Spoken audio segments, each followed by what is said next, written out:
Other Albuquerque police officers have decided to give up their badge rather than be interviewed by Internal Affairs. All of this happening during a federal and internal investigation into what we've learned involves accusations about officers getting paid to get DWI cases dismissed. KRQE investigative reporter Gabrielle Burkhart sat down with APD Chief Harold Medina to ask how officers will be held accountable if they keep walking away. 2 months since Albuquerque Police Chief Harold Medina announced his department launched an internal investigation into its own DWI officers. I was not shocked that any of them resigned and that they weren't going to make a statement to us. 5 officers have resigned from APD, all targets of the Internal Affairs investigation, and all connected to a federal investigation we've learned surrounds accusations officers were getting paid to get DWI cases dismissed. Lieutenant Justin Hunt resigned in February after 24 years with the department. Honorio Alba resigned that same month after 10 years. This month, both Harvey Johnson and Nelson Ortiz resigned after serving a combined 18 years with APD.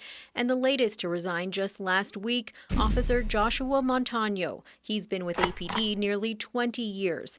Each of the 5 officers turned in their badge before an internal affairs investigator could interview them about possible involvement in the corruption case. When they choose to resign rather than talk to IA, do you see how that looks? I think it looks horrible on the individual officer, and I think it looks bad and it makes them appear guilty.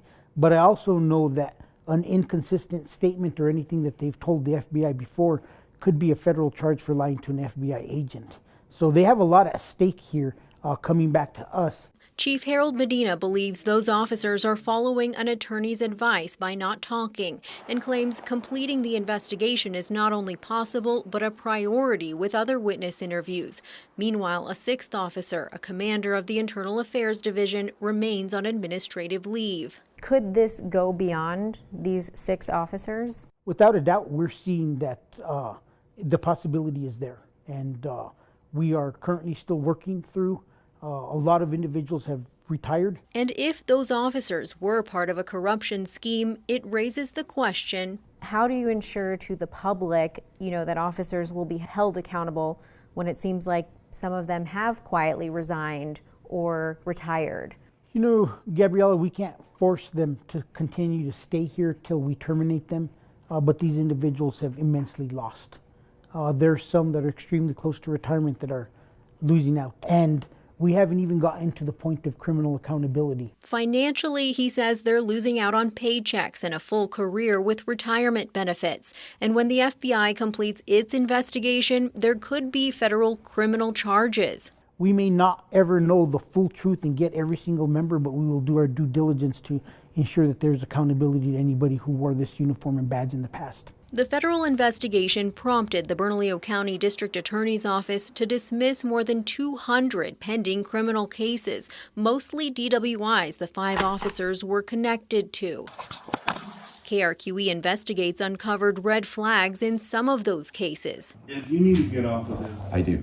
Okay, you're at the right place. Connecting certain officers' DWI arrests with defense attorney Thomas Clear III's office, whose home was also raided by the feds. The part where you read between the lines is some sort of benefit to the officer from the attorney who charges well above the market rate. News 13 obtained a copy of Officer Montano's resignation letter, which states the issues I let myself get caught up in within the DWI unit were generational. In order for him to talk, he says he, quote, needed to not be the city's scapegoat for its own failures. He wrote, I take responsibility for my actions. But Montano doesn't elaborate. But I gave my commitment to the public, no stone will go unturned. Nearly a decade into being under the watch of the Department of Justice in a settlement agreement focused on reform, this year APD is closer than ever to full compliance. Since news of the DWI scandal broke, critics have asked how this wasn't brought to light earlier. I honestly compliment so many parts of where we are today because we actually went in compliance and had accountability set up. The chief credits part of the reform process with exposing wrongdoing. A lot of the changes we've made through our reform process actually, I think in the end is going to explain quite a bit as to how this scheme was forced to change to the point where it became exposed. Have you learned anything that's surprised you through this process from January, to now? I've learned that politics are rough, and God put me in this position, and I'm in a good place in my life and in my career where I'm here to do the right thing. But it is, without a doubt, been probably the most challenging 3 months of my 29 years of law enforcement. Gabrielle Burkhart, KRQE Investigates. Chief Medina says he's already filed police misconduct reports with the State Law Enforcement Academy, which could impact those officers' law enforcement certification. He says the public will hear about results when APD's internal investigation is complete.